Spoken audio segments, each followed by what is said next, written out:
Thank you for tuning in to this quarter segment of Game Changers. When I tell you we have a game changer in the house, we've got a game changer. I sat down and spoke with the CEO of Synergi Salon, Karen Gary. I've been knowing Carrie for over 20 years, and it's only when you sit down and you have these intimate conversations when you're able to find out what's created the game changer inside of them. You guys won't want to miss this. I know that you're going to obtain some great information that's going to help you become a better you. Check this out. I just feel like women are more powerful when they feel better about themselves. So I feel like that's my mission, is to help women, young girls, you know, feel better about their process as far as their hair. It's a small piece, but it's a big deal. Hey, it's Rita Fuller-Yates, your lifestyle expert. I am so excited today. We're having another episode of Game Changers, and I have a hell of a game changer with me today. We have Karen Gary, CEO of Synergi Salon.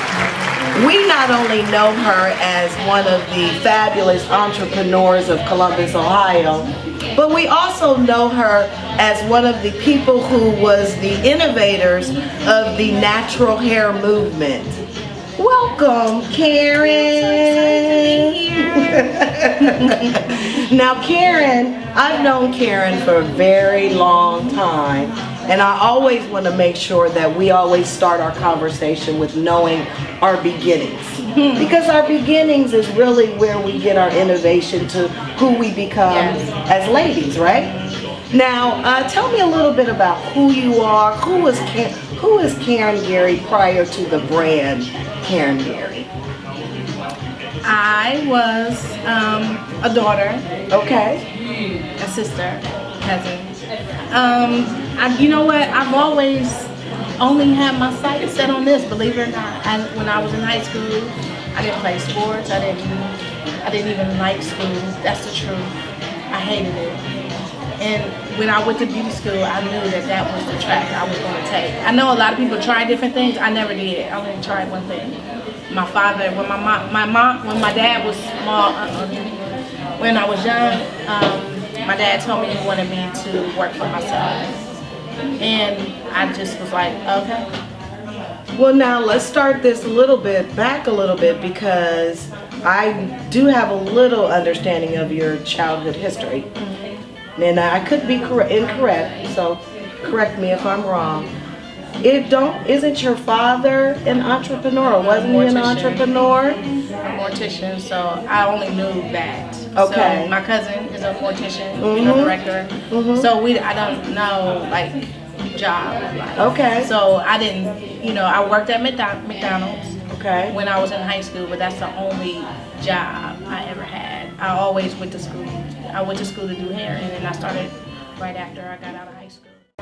But I had what it took. I had the hustle, and I didn't turn off. So I had it. And he saw it in me. Okay. He saw it, so he knew how to coach me and how to what to do. Because I would go and I would ask him for money, and he would tell me no, and I was so confused. Did you hear that? Did you hear that? She was told no. Now, what was the method behind that? He said that I went and asked him for money, and he said, use what's in your hands. He referenced the Bible when Noah had his staff, and God was like, use what you got in your hands. And he was like, use what's in your hands. And I was like, I have nothing in my hands. He was like, you got a lot. You got to think it through. Money is not going to fix it. You're right. Money's not going to fix it. So he's always, I had some, growing up or going through it, I've had some issues with taxes. But he's always considered that a blessing, because he was like, thank God you weren't able to just go out and get money, because you might not have grinded the way you did. So true. That is so true. Now I look back and I'm like, he's right, but you know, it just seemed like you could have just. I mean, you know, the world tells you could just go to the bank and get some money, and somebody's going to give you money for whatever you thought of. And I haven't found that to be true. Never. You're right. You're right. Now I know your dad may have helped motivate you, but I don't think you know how much innovation you gave the rest of Columbus when you opened Missouri Street in Bexley. Yeah. I was one of your customers, and I enjoyed the experience. I had just graduated from college, just got married maybe couple of years prior to my first husband, and I remember it was my first experience of having a professional salon feeling, and no one had known that technique. What is it that you did to create that experience? Well, I had I was, and you know, no disrespect, but I was always jealous of what white women got to do. You know, when they went to a salon, you know, it was like they had this, it was like black stylists versus white stylists. You know, it was like white people was getting something that black people weren't, and I was like, I thought that it would be interesting if we got to experience that, because we always found out when black women, you know, felt like they were doing well, they would go to a plush white salon, and you know, and I felt like they should be able to have that experience from us. Why wouldn't we be able to offer that? That didn't make sense to me. Like, well, you did a great job creating that experience. I worked hard. Now, how long did you have Missouri Street? I had it for 6 years. Okay. I was 21. You were 21? 21. 21? I knew you was a rock star. So tell me a little bit about natural hair. Where did it come from? Why do we want natural hair versus, is it unnatural? Yeah. Yes. Talk to me a little bit about this new world of natural hair. Where did it come from? So, when the internet, about between 2000 and 2005, the internet came out. So now people had access to information. That's why it boomed so fast. It's because people were actually talking. They was getting information. Before, you could only go to your salon, and if your stylist wasn't telling it to you, then that's all you knew. Or you could go through magazines and stuff like that. But then the internet came out, and then the bloggers, you know, they basically use their skill set, and they basically help grow the industry by just giving information. But is it okay, we're going to have to do a little psychology on me, because I don't really understand it. Is it a secret? What is the psychology behind it? Most people were getting relaxers because that's what we grew up getting.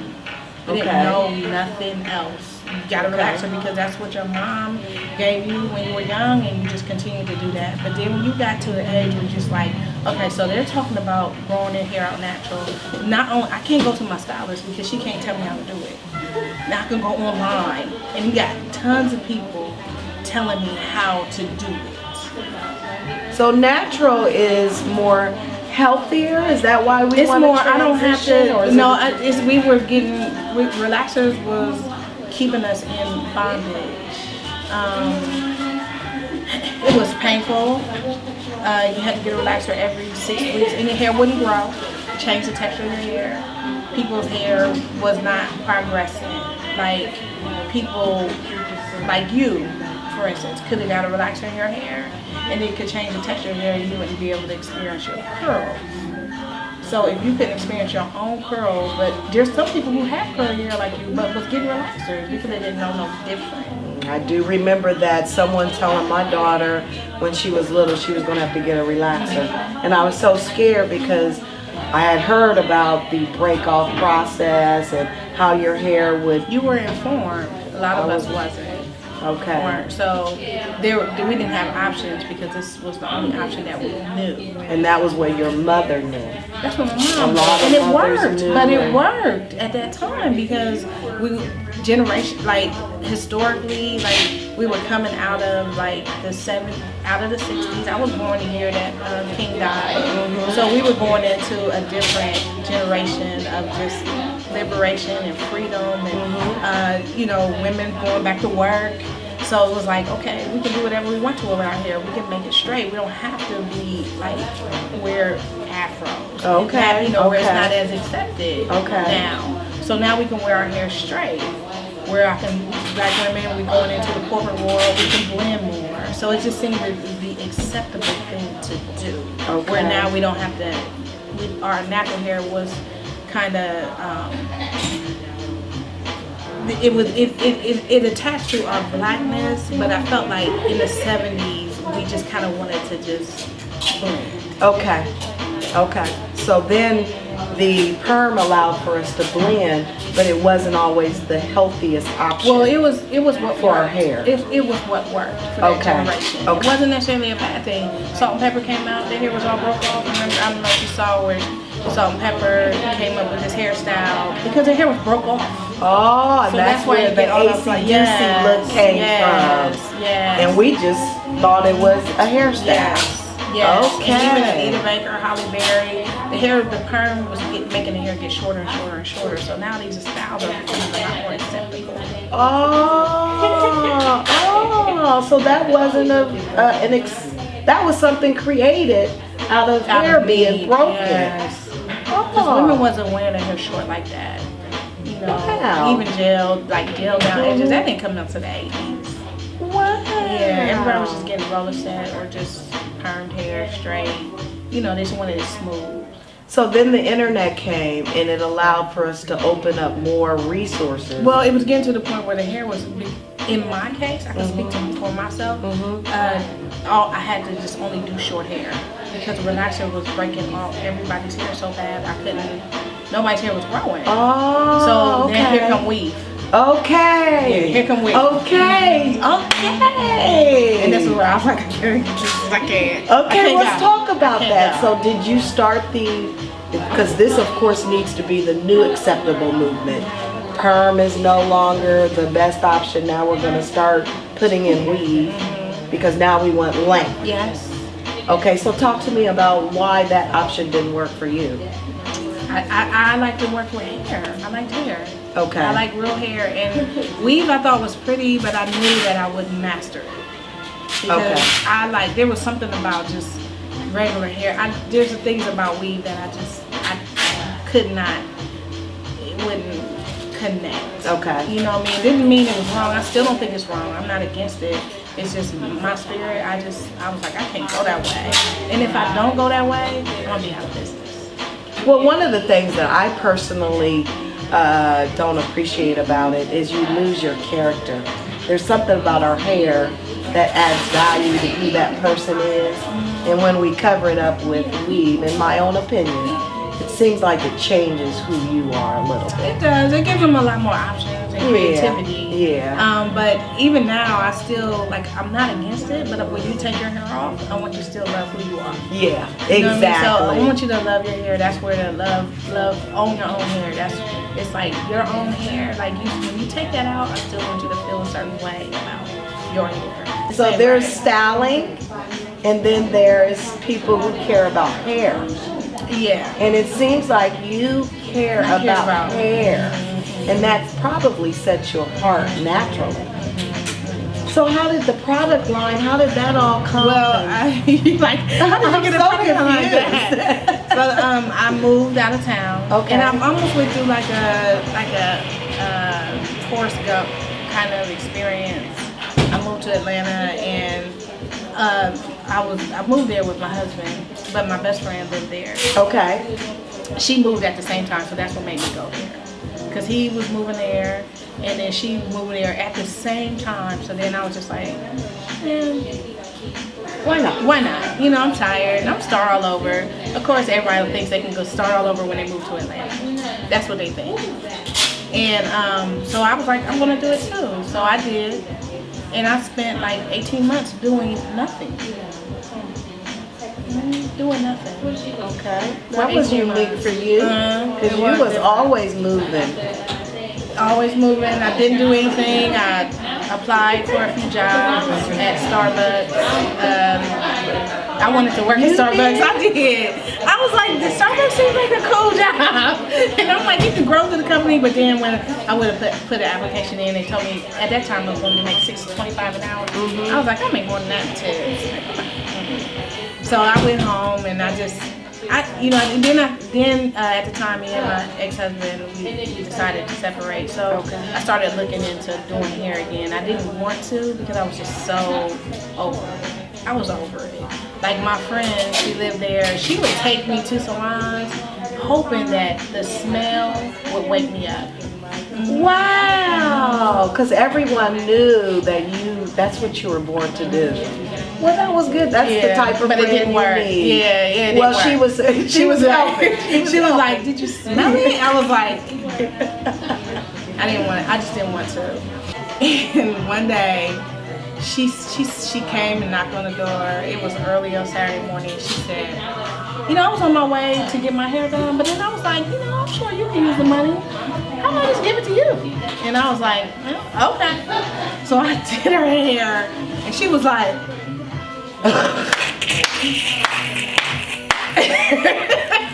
she was the best kept secret sitting in Atlanta. She was like, you did my hair real good. And I was like, oh, she just thought she was regular.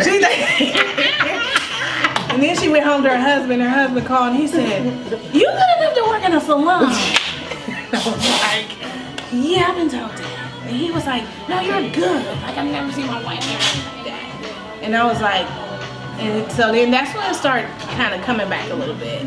And then the flat iron.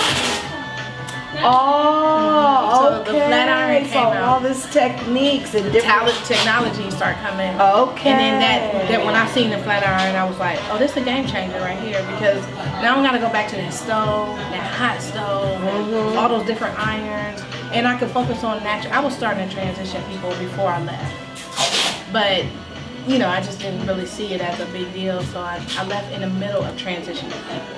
So you was understanding now the new technique of the blowout. Yeah, like I couldn't do it before. It was called blowout. Yeah, but I had to do it with the stove. The stove.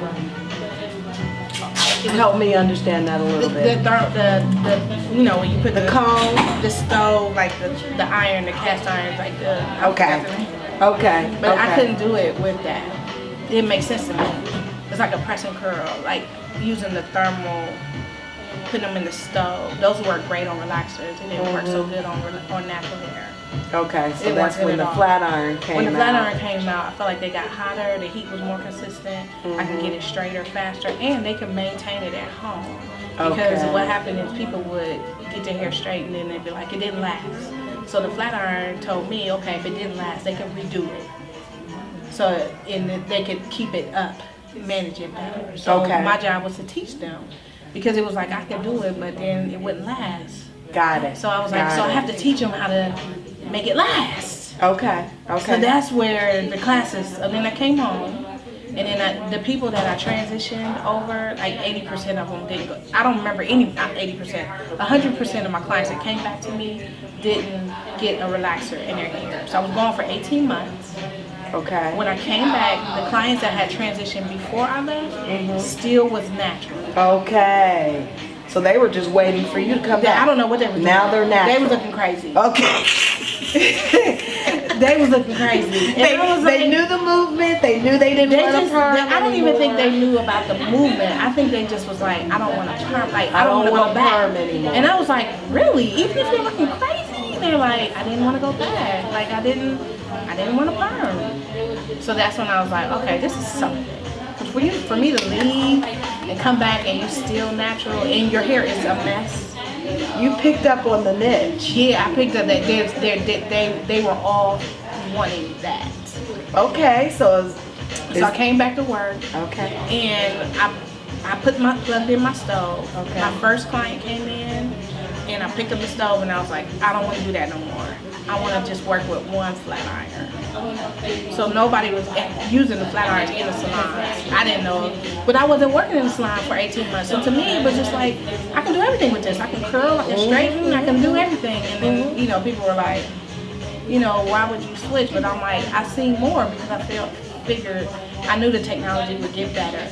And I knew that if I teach them how to manage your hair at home, that it would get better. Like it would do better. It would do better. Because they're coming in, getting the foundation from you, and then they go home and maintain it. Yes. And then they come back. It's naturally going to start growing. It's start growing. Yes. Yeah. And they're going to be happier. They're going to stop coming to me complaining. Okay. It's all about fixing problems. So that's why you have the YouTube channel. That's why I have to talk about it. Okay. So this is just still evolving in the It's still evolving. I've got to train you guys. Yes, it's not just a product. Because it's taken over by, which they did a good job, and the bloggers don't do other people's hair. Okay. So you can give information, but you aren't doing thousands of people a month and realizing that this is not. So they're the information without the illustration. You are now saying, okay, Come on, I'm going to show y'all. Yeah, this ain't right. Got You can't it. just do whatever you want to do and not. And then some people are getting results, but there's more people that are not. I love what you're doing. I love what you're doing with the YouTube. I absolutely love the tips on Facebook because I was like, man, I didn't know that. Again, when we talk, we learn. And a lot of times experts think people don't want to listen to them. Yeah. And now we have social media. It allows for you to just share. And it took like, us a while because we as stylists, we couldn't get in on that boom because why? We working. Yeah. So we couldn't get in on right, that. you're So right. while the whole boom is happening, we doing hair. And it's like, what's going on? Like, what you talking about? Why I ain't got no clients? Well, the bloggers is coming in and just wreaking havoc over the industry. And we like, what's going on? You want natural? You tripping. And then next thing you know, the whole industry changed. Although I was like, that's because you felt it. yeah, I felt it. I knew something. I was like, you knew it. This ain't right, y'all. You've always gotta been move. like that. We gotta move because, if we don't move, we're gonna get caught up in this. Okay, so we're going on record. We all know Karen is an innovator and she sees the vision of the future, obviously. Let's ask her what's going to go on. Yeah, let's just see if she knows a little bit about what's going to happen in hair in the next 10 years. What's your opinion? What's my opinion?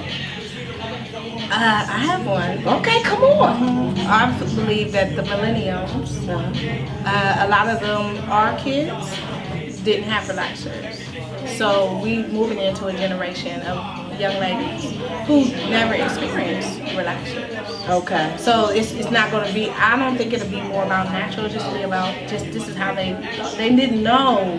Like your daughter, did she ever have a relaxer? No, she didn't. Yeah, so it's like relaxer. Like what's that? Right now we it's like relaxer versus natural, and then it'll just be about natural. So now their conversation will be talking about a perm like we talked about, like hot comb. No, I think that I think for the next generation, it'll just be hair. Okay. Because it's no big deal. It's no big deal. This is what we do. This is what we have. They're And able people to be like more. you have taught us how to maintain it so that it's healthy. Yeah. And then at the same time, feel confident with our hair. And I feel like this for the next 20 years, that generation is bigger than the baby boomers. Love it. So I at Because least they're got a born good with 10, their hair. I at least got a good 10 to 20 years. A good 10 to 20 years of just staying the course. Okay, you Stay the guys. course. You guys, you heard it here from our expert, Karen Gary, here at Synergi Salon. I want to continue to push the envelope and make sure that everybody continues to support her.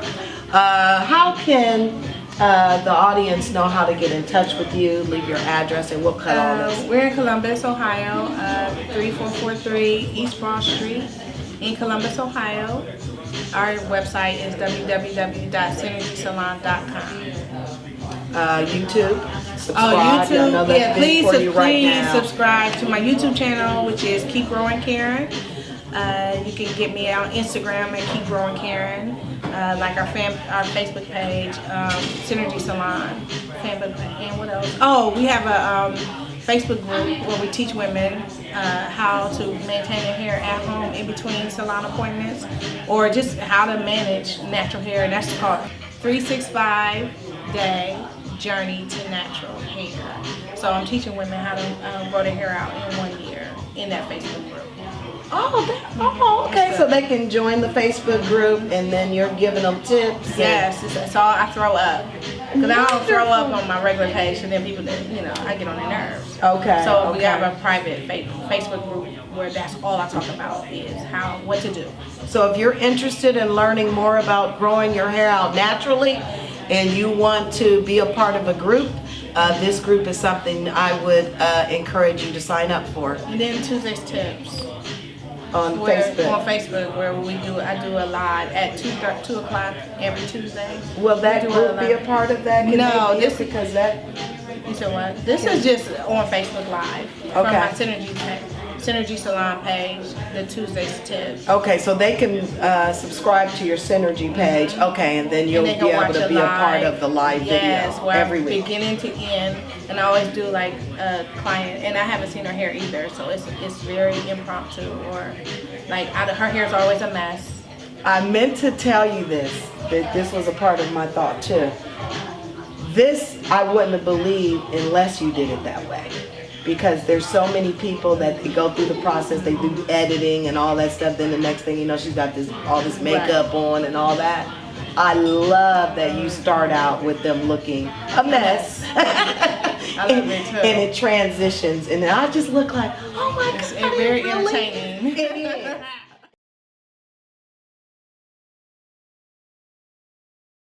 The Reinforced shampoo and conditioner, the Bloom glazing serum, and the Stay glossy mousse. There's normally like $61, $10 off through Gamechangers, so you just put Gamechanger in the promo code and you will receive $10 off. We also have the Stay Mousse in the 32 ounce, so it's great for a stylist, because we do have stylist sizes, leader sizes for professionals. And this is regularly $44. I told you she was a game changer. As always, I always appreciate you guys coming and supporting us. It's a small thing, but a big purpose. Thanks again for joining me. I'm Rita Fuller-Yates, your lifestyle expert, and I'll see you next time. Show me what that natural hair do. What it do, what it do, let me see that natural hair do. Show me what that natural hair do.